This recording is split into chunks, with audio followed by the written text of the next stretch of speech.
Para comenzar, doctoras, doctores, yo quisiera recordarles que los niveles de glucosa que en este momento tenemos en nuestro organismo, la glucosa que yo pudiera medir en cualquiera de ustedes o un familiar, un amigo, pues esta cifra, y considerando que una persona no tiene ninguna alteración metabólica, que es fisiológicamente normal, es decir, que presenta normoglucemia, niveles de glucosa normales, esa glucosa que tiene es la combinación de tres fuentes, es decir, esa glucosa proviene de tres aportaciones, de tres aportes. Uno puede ser lo que ha consumido o consumió. Otro puede ser también la degradación de glucógeno, que libera partículas de glucosa, sobre todo a nivel hepático y renal, mediante el proceso de la glucogenólisis. Y también, doctoras, doctores, el aporte que da el hígado, el riñón y el intestino para formar justamente glucosa a partir de la gluconeogénesis.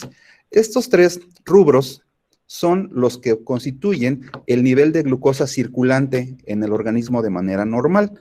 Por supuesto que el primero, dieta enteral, quiere decir que es cuando hemos comido, cuando nos hemos alimentado. Pero pensemos en la circunstancia que estamos la mayoría, o que están la mayoría, en que no han desayunado, están en ayuno. Al estar en ayuno, doctores, doctoras, entonces los niveles de glucosa que ustedes tienen circulando provienen únicamente de la opción B y la opción C, es decir, es el resultado de la glucogenólisis hepática, particularmente, y de la gluconeogénesis hepática también, renal y un poco intestinal. Estos porcentajes son aproximados. Por esta razón, doctoras, doctores, se considera en la literatura que en condiciones de ayuno, los niveles de glucosa que se aportan a la circulación provienen más o menos en una relación 1 a 1 de la glucogenólisis y de la gluconeogénesis. Si el proceso de ayuno continúa y se hace más extenso de un día, la gluconeogénesis se torna más importante. Pero con fines didácticos podríamos entender que los niveles de glucosa con los que despertamos por la mañana, cuando estamos en ayuno, provienen más o menos mitad y mitad, para hacerlo esto más fácil de entender. La mitad proveniente del glucógeno degradado, glucogenólisis, y la otra mitad como parte del proceso de formación de glucógeno, de glucosa endógena, denominada gluconeogénesis. Esta imagen, doctoras, doctores, ya la habíamos revisado en alguna sesión, pero quiero que por favor la recuerden. Los niveles de glucosa que los seres humanos tenemos en condiciones normales oscilan entre 70 y 100 miligramos por decilitro, que si yo pudiera graficarlos, los tendríamos en esta zona. Y como ustedes observan, esta concentración de glucosa que podemos tener en este nivel, en este intervalo, a lo largo del día, pues es el resultado justamente de los niveles de glucosa que llegan gracias a los aportes de los rubros que vimos en la imagen anterior. Es decir, la glucosa que proviene de los alimentos, que básicamente serían tres momentos: desayuno, comida y cena. También el nivel de glucosa que se aporta cuando se ha degradado el glucógeno, que es el que se manifiesta en verde, observen, son los picos que se alcanza para su liberación, y también lo que tiene que ver con la gluconeogénesis en rojo. Bien, la combinación de estas tres, de esas tres formas de hacernos llegar de glucosa, doctores, es lo que a lo largo del día mantiene la cifra de glucosa que tenemos justamente, repito, a lo largo del día. Si yo separo, doctoras, doctores, estas curvas, observemos, vean cómo se comportan. En el desayuno, los niveles de glucosa, por supuesto, van a aumentar porque estamos absorbiendo nutrientes, entre ellos glucosa, y es más o menos este comportamiento a lo largo del día. Algunas personas en la actualidad no hacen 3 comidas, sino 4, pues entonces le pondríamos un pico más aquí, en función de la cantidad de ocasiones que hace consumo durante el día. Bien, en cuanto a la glucogenólisis, observen ustedes, doctores, qué ocurre con los niveles de glucosa que se van a liberar resultado de la glucogenólisis. Vean, cuando estamos en ayuno, que sería el momento cero, obviamente, pues hay una gran actividad glucogenolítica, pero a medida que pasa el tiempo, pues se va terminando ese glucógeno, por eso disminuye. Y vean, disminuye en el desayuno, y gracias al desayuno nuevamente sube y se vuelven a hacer llegar los niveles de glucógeno al organismo. Entonces se vuelve a almacenar, se sigue produciendo, se sigue liberando, y de esta manera vean cómo se hace un acoplamiento entre lo que es la alimentación con la degradación del glucógeno que vamos almacenando también, gracias justamente al refill, ¿verdad? Al reabastecimiento que hacemos con la dieta. Vean lo que ocurre ahora con la gluconeogénesis, doctoras, doctores. Es importante notar que el periodo que estamos manifestando en esta, doctores, es un día, de 0 a 24 horas. Observen lo que pasa con la gluconeogénesis. Cuando estamos en ayuno, los niveles de gluconeogénesis están funcionando, están presentes, pero vean que no son tan intensos como la degradación de glucógeno. Pero vean cómo al paso del tiempo, antes de desayunar, va disminuyendo la intensidad de la glucogenólisis, pero aumenta la intensidad de la gluconeogénesis, de tal suerte que siempre tenemos más o menos una franja, un intervalo normal, que dijimos oscila entre 70 a 110, 70 a 100, ¿verdad? Como marcan las guías ahora. Vean lo que ocurre con esta misma gluconeogénesis a lo largo del día. Es en el ayuno, justamente, cuando tiene una actividad más intensa. Después, vean cómo baja. Sigue estando presente, pero el aporte que hace al organismo es ya un poco más bajo que los otros. Sin embargo, doctoras, doctores, es importante también recordar este detalle, es muy importante. Los niveles de glucosa, doctores, al igual que los niveles de hormonas y de otros metabolitos en el organismo, no son constantes a lo largo del día, sino son oscilantes, y oscilan justamente entre lo que se consideran intervalos o rangos de referencia mínimo y máximo. Es importante tenerlo en mente. Nadie hay que tenga durante todo el día 70 miligramos de glucosa, por ejemplo, por decilitro, o que tenga 80, sino que tenemos un margen que va de un intervalo mínimo a un rango máximo. Es así, de manera oscilante, pero dentro de márgenes normales que tenemos los metabolitos en el organismo. Esta es una imagen, doctores, que también me interesa mucho que conozcan, porque sigue siendo una muestra de cómo se comportan los niveles de glucosa en el organismo a lo largo del día, que aquí está marcado, más o menos, en horas. Hasta aquí sería algo similar a lo que vimos en la gráfica anterior. Pero vean, me interesa que observen lo que pasa con la gluconeogénesis cuando tenemos una fase de ayuno ya tardío. Vean, es decir, o cuando llegamos incluso a la inanición. Vean que aquí estamos manifestando hasta lo que pudiera ocurrir a los 40 días. Vean lo que pasa, ya no hay glucosa que provenga de la vía exógena, es decir, ya no hay glucosa de la alimentación porque se supone que estamos en ayuno. No hay aporte de glucógeno, es decir, no hay glucogenólisis porque obviamente al no habernos alimentado, pues no estamos haciendo el reabastecimiento de glucógeno hepático o muscular. Entonces, vean, se termina casi al día y medio, cuando mucho, el glucógeno. Entonces, lo único que nos queda, doctores, es la gluconeogénesis, que como ustedes se darán cuenta, pues no alcanza, por supuesto, a satisfacer las necesidades de glucosa a lo largo del día, pero cuando menos tenemos una garantía de que tenemos una proporción de glucosa que va a ser suficiente para cuando menos las necesidades del sistema nervioso. Es aquí, doctores, cuando tenemos la participación de otras rutas metabólicas que aportan energía. Y aquí podríamos ver, ahora que revisemos el tema de proteínas y lípidos, cómo a medida que avanza el ayuno, pues la gluconeogénesis sigue funcionando, no satisface al 100% las necesidades de glucosa, pero se complementa con el aporte de otras vías metabólicas energéticas que tenemos en el organismo. Es importante esto tenerlo siempre en mente con fines clínicos. Miren, cuando en este momento imaginemos que vamos a consumir alimentos y vamos a suponer un experimento en el que vamos a consumir 100 gramos de glucosa en este momento. Cuando al intestino le permitimos disponer de 100 gramos de glucosa ingerida, vean lo que ocurre con esta carga de glucosa en el organismo. El 30% de manera inmediata después de la absorción va a ser justamente almacenado en el hígado para formar glucógeno, ¿sí? Es decir, se da el reabastecimiento, se da el refill de glucógeno. ¿Qué pasa con el resto 70% de estos 100 gramos? Pues siguen circulando, se van a la circulación sistémica. ¿Y ahí qué pasa? ¿Cómo se distribuye este 70% de glucosa que consumimos en los alimentos? Vean lo que sucede a medida que se logra el circuito sistémico sanguíneo. Vean, 20% nuevamente vuelve a ser atrapado por el hígado para seguir haciendo el refill de glucógeno y mantener niveles siempre saludables de este.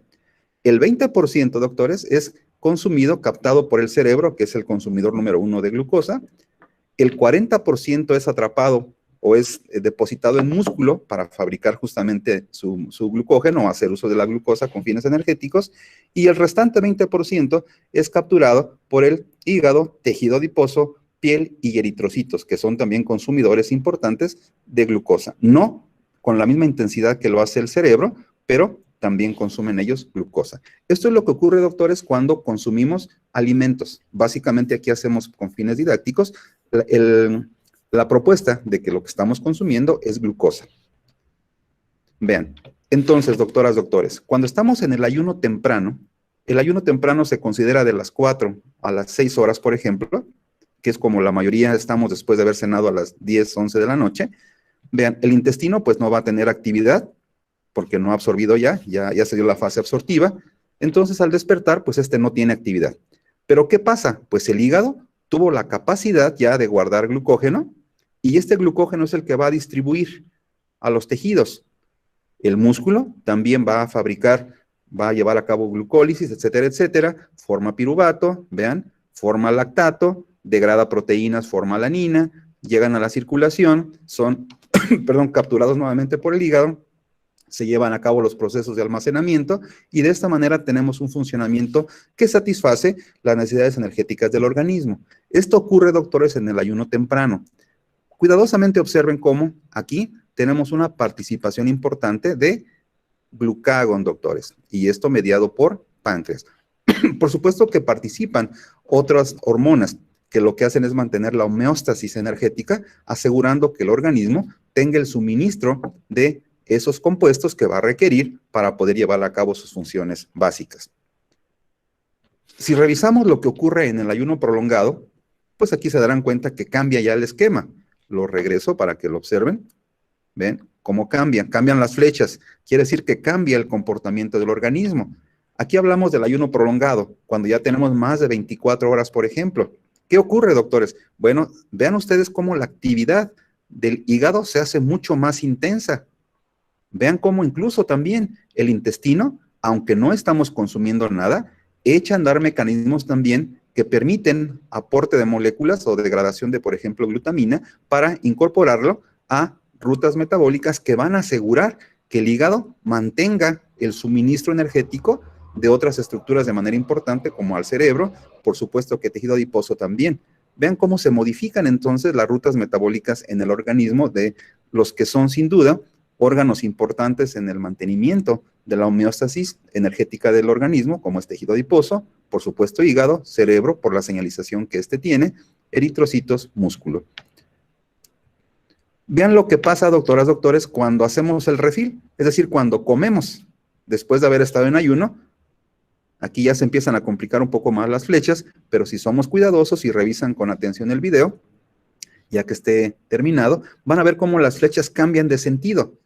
Vean los que siguen siendo importantes: hígado, la señalización a través del cerebro, el consumo de nutrientes por el cerebro, pero también vean cómo el tejido adiposo empieza ya no a aportar, sino ahora a recibir, a almacenar justamente. Lo mismo el hígado, lo mismo el músculo, pero ya participan nuevamente, vean, la función absortiva del intestino. Y aquí, doctor, es importante, cambian las hormonas, particularmente, vean aquí cómo ya no está el glucagón, sino ahora es la insulina, que es la que justamente se encarga de regular estos importantes procesos de renutrición normal. Después de que hemos recuperado el suministro de alimento, pues después de esta condición, pues llegamos al estado que se conoce como de buena nutrición, y que vean entonces cómo también pues cambian nuevamente las flechas. También los invito a que revisen lo que ocurre ya en comparación con estas imágenes, y esto que les muestro es lo que tiene que ver con el ciclo ayuno-alimentación, en donde lo que quise mostrarles es justamente qué ocurre en el organismo cuando vamos pasando de una fase de ayuno a una fase de alimentación durante el día, o bien cuando hacemos uso del ayuno tardío, incluso la inanición, en donde por supuesto se modifica también de manera importante el comportamiento de estas estructuras. Bien, Regresando y entrando nuevamente a lo que es la gluconeogénesis, doctoras, doctores. Esta imagen ya la conocen, es el piruvato. La molécula de ácido pirúvico, esa que vimos que se forma cuando termina el proceso hasta ahora revisado de glucólisis. Esta molécula de piruvato, dijimos que en el organismo tiene muchos destinos. También ustedes ya conocen que puede convertirse en lactato, una reacción reversible. También puede incorporarse o convertirse en acetilcoenzima A para incorporarse al ciclo de Krebs y llevar a cabo la importante modalidad de respiración celular, recuperación energética. Pero también, doctores, esta molécula de piruvato puede convertirse en otras moléculas. ¿Cuáles? Esta molécula de piruvato puede convertirse en alanina, que tiene que ver con algo de la gluconeogénesis, como veremos. Este piruvato también puede reconvertirse a fosfenolpiruvato, que es un paso previo en la glucólisis. Y también el piruvato puede convertirse en oxaloacetato. Es importante que recuerden estos términos: lactato, fosfonolpiruvato, alanina, oxaloacetato. Y vean la relación que sigue teniendo el piruvato, formado en la glucólisis hasta ahorita revisado, con ciclo de Krebs, la fermentación homoláctica y la utilización de otros productos. Bien. La gluconeogénesis, doctores, entonces, es un proceso metabólico que fue desarrollado evolutivamente, sin duda, para nutrir a estructuras como el cerebro, que indiscutiblemente depende de la glucosa como combustible primario. Importante, no quiere decir que el cerebro no tenga capacidad de consumir otras moléculas, sí lo hace, pero por supuesto prefiere, para no tener ningún deterioro metabólico, a la glucosa. El eritrocito es esos corpúsculos celulares que finalmente lo que hacen es tener la capacidad de funcionar utilizando a la glucosa como única fuente combustible. Por eso es importante también mantener niveles de glucosa adecuados para que la masa eritrocitaria funcione bien. Y por supuesto el músculo, que depende para llevar a cabo su actividad, pues de glucosa. No olviden, doctoras, doctores, el organismo diariamente consume algo así como 160 gramos diarios de glucosa. Es lo que nuestro cuerpo requiere para poder funcionar bien si no tenemos ninguna otra alteración. 160 gramos. 160 gramos, los invito a que descubran más o menos en cantidad cuánto es. 160 gramos, ahí en su casa seguramente compran bolsitas o bolsas de glucosa, más o menos de kilo o de medio kilo, que es lo que tienen. Calculen, separen un día, hagan el experimento para que vean esa cantidad más o menos de azúcar, que recuerden que el azúcar viene finalmente compuesta del disacárido, que es glucosa y fructosa, pero calculen más o menos 160 gramos de glucosa.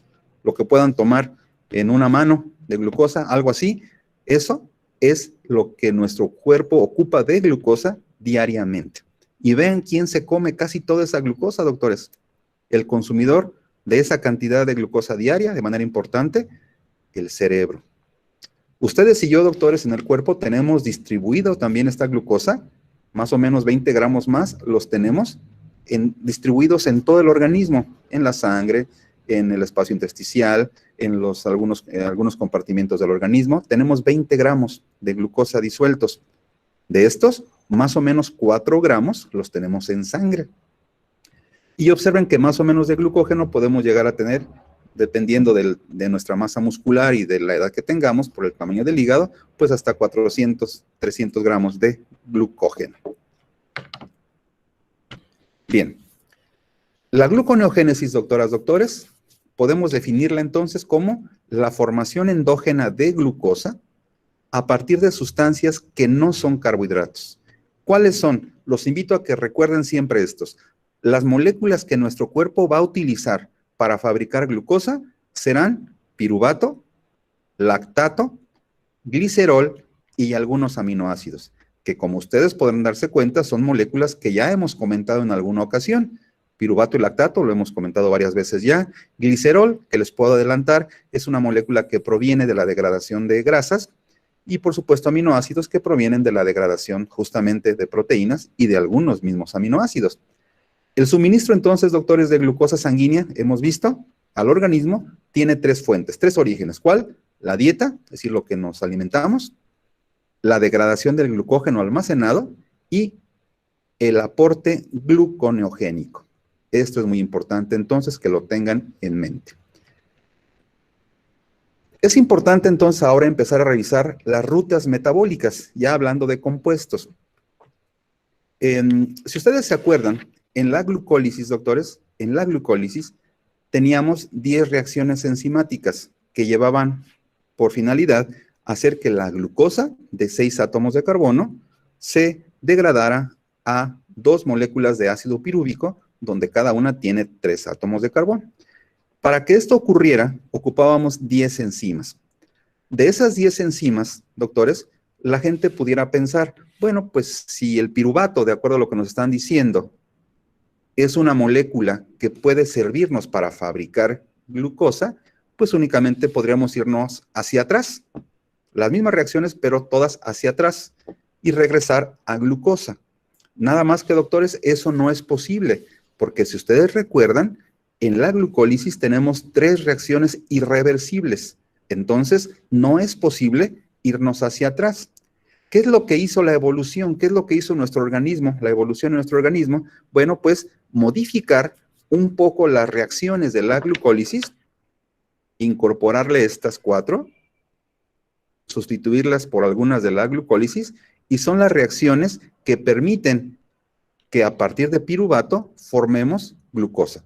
¿Sí? Pero esto, doctores, que estoy comentando es únicamente lo que ocurre a partir de piruvato o incluso lactato. ¿Cómo le hacemos para lo demás? Por eso yo decía al principio que hablar de gluconeogénesis pudiera parecer sencillo si nos quedamos y nos conformamos con la definición, pero es importante conocer qué es lo que realmente está ocurriendo. Para terminar con esta sesión introductoria de gluconeogénesis, yo los invito a que recuerden siempre, por favor, las moléculas que nuestro cuerpo requiere para fabricar glucosa mediante el proceso de gluconeogénesis son los sustratos lactato, piruvato, algunos aminoácidos como hemos dicho, el glicerol y en la evolución también de algunos otros organismos, el propionato. El propionato también hay reportes de que ocurre de manera muy lábil en nuestro organismo, pero básicamente ocurre en otros organismos, no en nosotros. Sin embargo, lo quiero poner porque en algunos libros así lo manifiestan. Entonces, lo más importante de esta sesión, doctores, es dejarles claro cuál es la importancia que tiene la gluconeogénesis en el organismo. Repito, en este momento, si ustedes están en ayuno, doctores, casi la mitad de la glucosa que tienen circulando en sangre proviene justamente de la gluconeogénesis hepática, renal y, según algunos últimos reportes, también una muy pequeña aportación que hace el intestino. De estos 3, el que más tiene actividad gluconeogénica, sin duda, pues es el hígado, después sigue el riñón y finalmente el intestino, en una proporción más o menos de 70, 20, 10%, en ese orden. ¿Qué ocurre, doctores, para hacer interesante este tema? ¿Qué ocurre con la gluconeogénesis a lo largo del día? Ya lo vimos en alguna de las gráficas. A lo largo del día, la gluconeogénesis va disminuyendo, no desaparece, pero disminuye de ayuno a ayuno. Es decir, de un día a otro va disminuyendo, pero siempre está presente.